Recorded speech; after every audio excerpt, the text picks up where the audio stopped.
Alright, hello Wolfpack. It's very clear that the market was not ready to make a decision. Now, I posted something on Twitter and on YouTube yesterday regarding what needed to happen for the weekly candle close on Bitcoin, and what needed to happen was this. In order for Bitcoin to be bullish, we needed to close above, or short-term bullish, we needed to close above 23.8k. In order for it to remain neutral, we needed to close between the 200-week SMA and 23.8k, and in order for it to be bearish from short-term, we needed to close below the 200-week SMA. Now, we've seen the neutral option, right? We've closed in between the 200 and 23.8k. Now, first of all, what is the significance of 23.8k?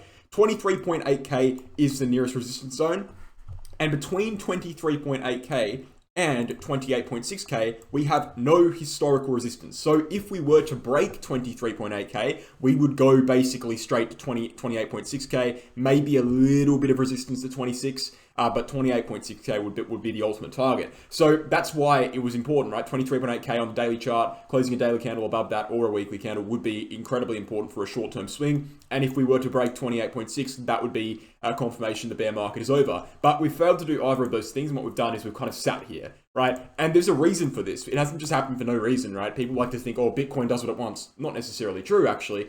It's doing this for a pretty exact reason. I'm going to be going over that in this video. I'm going to be going over what you need to be looking out for and why it's done this. So it seems clear to me that the market wasn't waiting for the weekly candle, right? We've seen some stagnation, of course. We've seen a bearish ascending channel formation, and we also saw a bearish ascending wedge formation. Neither of those have had any real breaks. I mean, we've faked out of a channel on 2 occasions, but now we're back below it. We're back below 23.8k. We've got resistance here at 23.2k as well. Brief resistance, not really that major, in fact.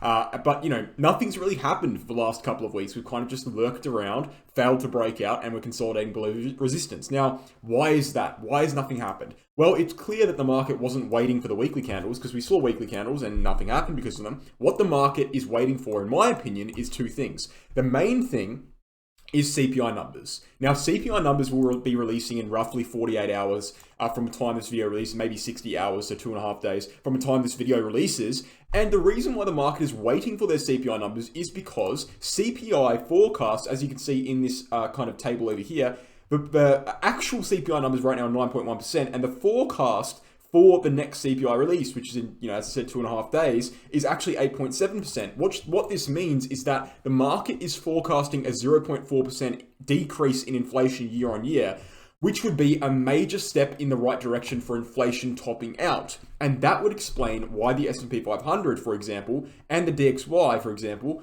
the S&P 500 is going up, DXY is going down. It means that the traditional markets are pricing in a decrease in inflation here. Now, the interesting thing, and the reason why the market is not quite ready to go upwards because of that, is because, in my opinion, the general predictions from the markets in the past have been very far off. So yes, the prediction for this month is that we're going to be seeing a 0.4% decrease in inflation. However, the prediction for the last few months was off by 0.3%, and in the month before that, again, it was off by 0.3%. So yes, the market is predicting inflation tops out, but the market has been inaccurate in its predictions in regards to inflation in the past. So we have kind of this battle between the bulls who think inflation is going to be topped and Bitcoin should go up, and the bears who think inflation is going to be not topped yet, and we need to be seeing further rises in inflation, and that Bitcoin's going to go down. And so we're not seeing any clear, decisive decision regarding that. And so people are just waiting, right? That's my interpretation of what's going on. Now, add to that, and I'm going to tell you how to react to that in a second,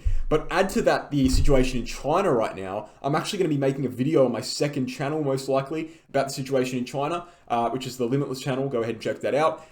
Regarding basically, huge property development companies, you guys know Evergrande from last year. They basically just ran Ponzi schemes, and they've done it for years and years and years, and it's finally catching up to them. It's outlining the flaws of fractional reserve banking in many cases. Overly centralized system is kind of collapsing on China. Millions have protested, tens of thousands are going missing in the forest, kind of stuff, the typical things you'd expect from a totalitarian state, but it's all falling apart, really, right? The economy in China is all falling apart. Add to that the Taiwanese situation. Add to that, for example, the Russian situation with Ukraine. Add to that the fact that we're at a 60 to 80 year high in inflation by independent sources.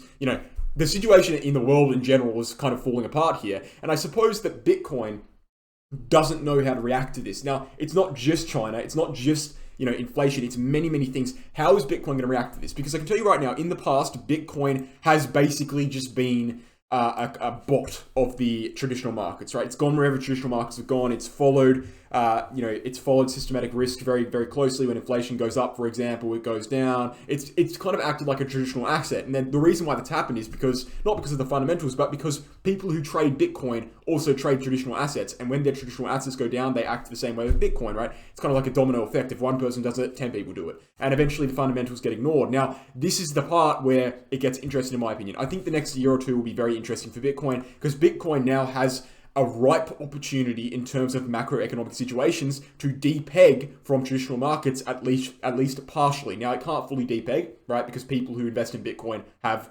a finger in the pie of the central banking system. So, it can't depeg fully, but it can partially depeg here. And I think it will be very interesting to see, whether the decentralized nature of Bitcoin does act as a kind of attractive element for people looking to escape fractional reserve banking, right? So it should be interesting to see what happens with Bitcoin. Could it depeg? Yes, it could entirely. And this is why we're seeing this sideways consolidation. I think it is, right?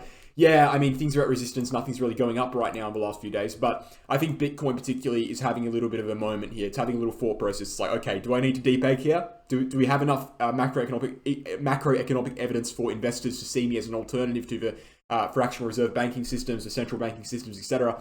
I think that's really what's happening. I think it's a very interesting time.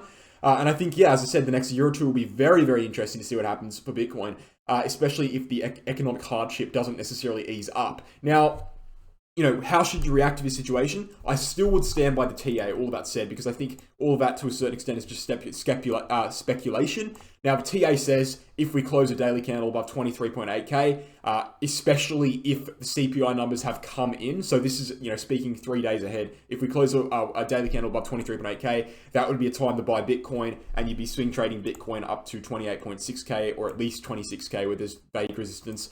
And at that point, you can decide whether you want to hold further or whether or not Bitcoin rejects from that region, which is possible because that's still considered a dead cat bounce until it's not. So that's what I'd be doing. I'd be waiting until 23.8K is taken, and then you'd be reacting by buying some Bitcoin. And until then, you just kind of need to wait on the sidelines, in my opinion. Trade altcoins, get some swing trades in, get some short-term trades in. We do it on the V.I.P group. If you're interested in that, you can join up. We've been trading this entire time. We don't stop trading because you don't need to stop trading unless, for example, CPI, like the 12 hours around CPI releases, and if the 12 hours behind, FMOC decisions, that's what you want to, that's when you want to really get away from the market entirely. But other than that, you can trade constantly because at the end of the day, Bitcoin structures coincide with altcoin structures, and you can definitely pull some profits in short-term trade positions. Now, if you're interested in that kind of thing, I do have Wolves Crypto VIP. I'm going to show you that right now.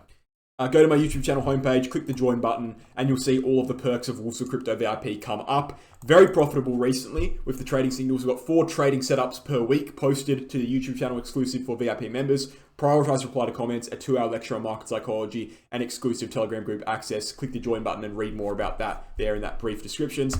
But BitGet Exchange is the exchange I personally use mostly. The exchange I exclusively use at this point. I got basically wrecked by Binance last year during the December drop. Obviously, the market dropped very quickly, and exchange prices between Australian dollar and the US dollar were way out of whack, and I didn't actually take the time to look at that. Binance was off by about 15%, and I lost a bunch of money through things that were not my fault at all in the slightest. So that's Binance's fault there.